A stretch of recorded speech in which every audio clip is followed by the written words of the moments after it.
к следующему слайду, и здесь мы попробуем с вами разобраться, что же произошло за год в провинции Фамагуста. Перед вами вот некий такой график, рисунок.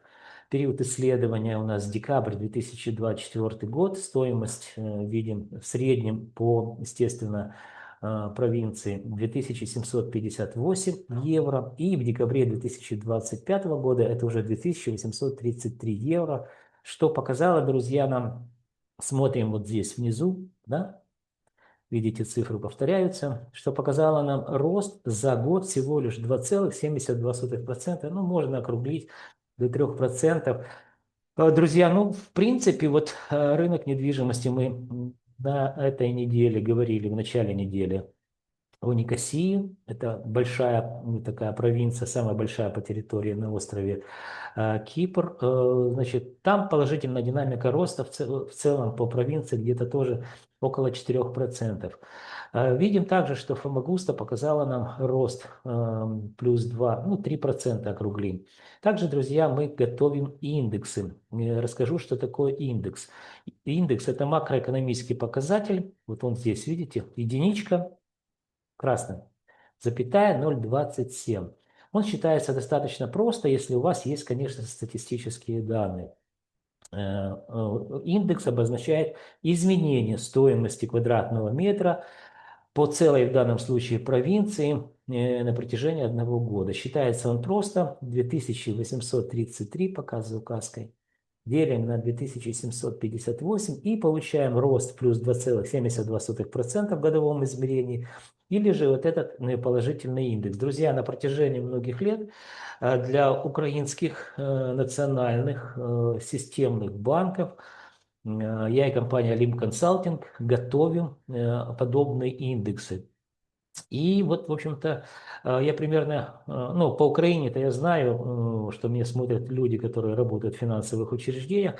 Ничего подобного, друзья, на острове Кипр, по крайней мере, мы говорим о южной части, подобного контента не присутствует в открытом доступе. Да и я так понимаю, что и в закрытом доступе это никто не делает. То есть рынок недвижимости как таковой не мониторят специалисты, а данная информация архиважна именно для финансовых учреждений. В данном случае говорим острова Кипр. Специалисты, которые работают в банках, в Украине это управление по рискам или риск-менеджменту, знают, как меняется стоимость денег во времени. А я один из немногих в Украине, ну, похожий на Кипре, знаю, как меняется стоимость квадратного метра любой недвижимости. Кстати, друзья, показываю вам только вторичный рынок, жилую недвижимость. И вообще мы с 2019 года, я и компания Lim Consulting, системно мониторим все сегменты рынка недвижимости, поэтому я знаю, как меняется недвижимость на Кипре в стоимости на протяжении определенного участка времени. Поэтому, друзья, ну, я думаю, что вот за данной информацией предполагаю, что это мне подсказывает, что она архиважна, и у меня будет возможность также предоставлять эту информацию, так сказать, коллегам, которые работают в финансовых учреждениях. Итак, давайте подведем итоги, что за год сравнивать будем декабрь 2025 с декабрем 2024 года. Внизу видим декабрь 2025 года, это 2833 евро стоимость квадратного метра в целом по провинции Фамагуста. А в декабре 2024 года это 2758 евро за квадратный метр, что показало нам рост плюс 2,72%. Повторюсь еще раз, индекс положительный, единичка 0,27. Вот почему я говорю, что в принципе повышение на 3% это вполне адекватно себя ведет рынок. Это вторая провинция, которую мы подводим итоги за ушедший уже 2025 год, показала нам в принципе, положительную динамику роста вполне адекватно. Вот вверху я основные макроэкономические показатели вам видите, да, зеленым шрифтом. Что такое макроэкономические показатели? Это индикаторы, которые характеризуют, значит, состояние экономики или процессы, которые происходят во времени с экономикой. Вот давайте просто посмотрим, начнем с инфляции, наверное, это будет наиболее интересно. 2025 год прошедший, а эта картинка у нас именно о том, что произошло с недвижимостью в 2025 году, 2% инфляция. Но это было предположение, ну это Евростат дает. Я думаю, что вот в феврале будет опубликована статистика новая, мы увидим, что здесь будет порядка 3%, я думаю, что инфляция будет. То есть, напомню, что такое инфляция? Существует некий, ну не некий, это давно, так сказать, уже люди, которые учились или учатся, знают, но есть закон стоимости.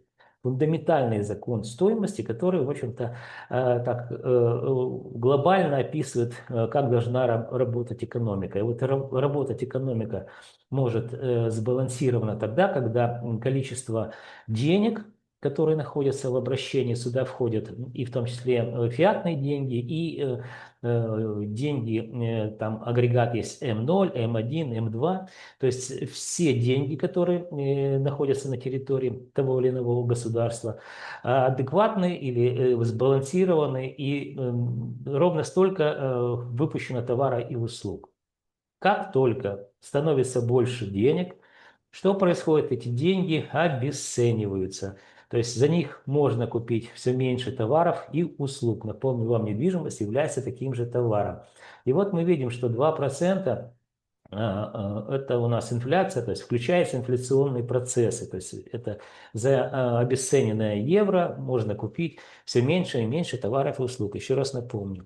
Так вот, недвижимость традиционно на протяжении многих лет была неким таким активом, который не позволял вложенным инвестициям обесцениваться. Так вот, за год, видим, недвижимость выросла на 3%. Здесь инфляция 2%, здесь 2,72%.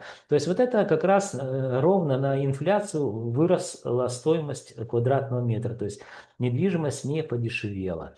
При этом, при всем, друзья, мы также можем учетную ставку посмотреть. Учетная ставка это 3,40%. Что такое учетная ставка? Напомню вам, кто не знает, это стоимость денег на внутреннем рынке. То есть Национальный банк выдает уже коммерческим банкам под учетную ставку 3,40%, а коммерческие банки кредитуют уже бизнес. Ну, там на Кипре больше, по-моему, 6% я не видел, чтобы по кредитам ставка была. Так вот, я в этом году уже начну записывать отдельно, как посчитать пассивный доход. А пассивный доход люди могут получать, сдавая, так сказать, в аренду свое, в данном случае будем говорить о недвижимости, жилой недвижимости. Так вот, если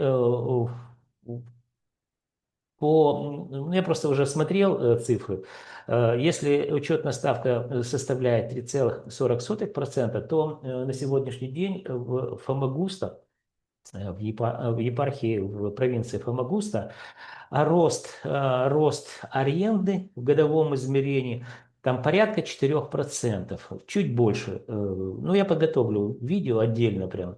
То есть мы понимаем, что рынок недвижимости в сегменте аренда показывает вам вполне неплохую динамику роста. То есть вы можете, так сказать, положить деньги под... Кстати, я вот не знаю, какая там процентная ставка, если вы ложите деньги. Наверное, 2%. Я думаю, что больше 2,5% вам ни один банк на Кипре. Но могу ошибиться. Кстати, напишите, да, я посмотрю. Вот закончу писать это видео и посмотрю. Предположим, что вы можете ваши деньги положить на депозиты под 2% или там 2,5%. И это, в принципе, неплохо. Но приобретя недвижимость, в среднем там можно за 150 тысяч евро купить как однокомнатную, там есть однокомнатные новые, как я говорил, там 60 метров, так и есть двухкомнатные старые, там тоже порядка 60 метров старое жилье.